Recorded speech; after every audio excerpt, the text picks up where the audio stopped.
नमस्कार, मेरा नाम बिरजू है और भारत लाइव देखना शुरू कर चुके हैं। थोड़ी देर के लिए हम चुनाव प्रचार की तरफ गौर करते हैं, उन भाषणों पर, उन वादों पर गौर करते हैं। तो तमाम जो गठबंधन थी, चाहे महागठबंधन हो, एनडीए हो या दल की बात कर ली जाए, बीजेपी हो, जेडीयू हो, आरजेडी हो, सभी की तरफ से घोषणा पत्र, मैनिफेस्टो जारी कर दिया गया था, जिसमें रोजगार की बात सबसे ऊपर लिखा हुआ था। कहा जा रहा था कि रोजगार दिया जाएगा अगर हमारी सरकार आती है तो। महागठबंधन, एनडीए, सभी लोग यही बात को लेकर जनता तक जा रहे थे। नीतीश कुमार बेशक इनकार कर रहे हो रोजगार को लेकर, लेकिन बीजेपी इस बात को लेकर जरूर आगे बढ़ रही थी कि 19 लाख लोगों को रोजगार दिया जाएगा। ये बात तब हुई जब नेता प्रतिपक्ष तेजस्वी यादव जो है वो शुरू से रोजगार देने की बात कर रहे थे, पलायन रोकने की बात कर रहे थे। तब नीतीश कुमार का एक बयान आता है, उसमें उन्होंने कहा कि कहां से रोजगार देंगे, 10 लाख सरकारी नौकरी कहां से देंगे आप, उतनी क्षमता नहीं है जो आप लोगों को नौकरी देंगे।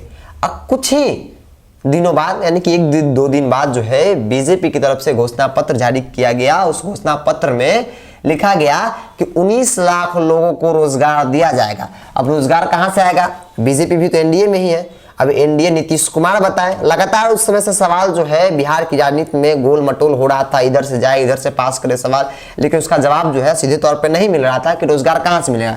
क्योंकि एक घटक दल, एनडीए का एक घटक दल कहा जाए तो अब बड़े दल है बीजेपी, वो रोजगार देने की बात करे थे 19 लाख, और जेडीयू जो है नीतीश कुमार कह रहे थे कि कहां से देंगे रोजगार। बहुत बड़ा सवाल था बिहार की राजनीति में। लेकिन अब सवाल हो गया है कि जब बीजेपी 19 लाख लोगों को रोजगार देने की बात कही, सरकार में आ गई, बड़े भाई की भूमिका में है, तो अब रोजगार तो देना बनता है। घोषणा पत्र में था तो सवाल तो अभी भी लाजमी है करना। तो इसी वक्त जब बातचीत हो रही थी श्रम संसाधन मंत्री जीवेश मिश्रा से, तो उन्होंने साफ तौर पे कहा कि 19 लाख लोगों को रोजगार दिया जाएगा। उसके लिए हम लोग जो है रोड मैप तैयार कर रहे हैं, लगभग हो चुका है, और कुछ ही दिनों में सारी चीजें स्पष्ट हो जाएगी कि रोजगार कैसे दिया जाएगा। लेकिन रोड मैप तैयार जरूर कर रहे हैं। लेकिन जेडीयू के लोग इस बात से इनकार कर रहे हैं। जेडीयू के लोग साफ तौर पे, जब हमारे सीनियर जर्नलिस्ट अभिषेक मिश्रा जब बातचीत कर रहे थे जेडीयू के प्रदेश अध्यक्ष वशिष्ठ नारायण सिंह उर्फ दादा से, तो उन्होंने साफ शब्दों में कहा कि हम संख्या बल के आधार पर रोजगार नहीं देंगे, हम संख्या बल के आधार पर नहीं जाएंगे। रोजगार एक बहुत बड़ा समस्या है जो मेरे सामने भी है। सरकार, मुख्यमंत्री है उनके पार्टी के, तो जाहिर सी बात है कि रोजगार तो देना पड़ेगा, लेकिन कितना देंगे, कैसे देंगे, ये सारी चीजें स्पष्ट नहीं हुई। लेकिन थोड़ा सा गौर कीजिए, जहां एक तरफ बीजेपी के मंत्री जो है, श्रम संसाधन मंत्री, कह रहे हैं कि हम लोग रोड मैप तैयार कर लिए हैं, लगभग कर लिए हैं, 19 लाख लोगों को रोजगार कैसे दिया जाएगा। दूसरी तरफ जेडीयू इस बात से इनकार कर रही है कि संख्या बल के आधार पर हम लोग नहीं जाएंगे। तो सोचिए कि क्या अलायंस, मतलब गठबंधन तो है, जेडीयू और बीजेपी, एनडीए का तो हिस्सा दोनों है, लेकिन क्या ये रिलेशन जो इंटरनली है, एक्सटर्नली है, जो दिखाया जा रहा है बाहर से कि हम लोग सब कुछ ठीक है, ऑल इज वेल है, क्या वाकई में ऑल इज वेल है?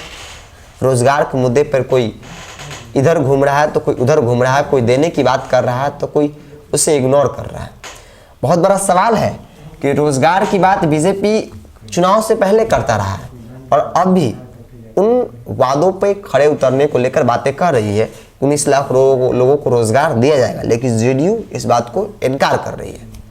खैर, देखना होगा कि 19 लाख लोगों को रोजगार किस तरह से दिया जाएगा। सरकारी नौकरी है, उद्योग में किस तरीके से 19 लाख जो रोजगार है वो सृजित किया जाएगा।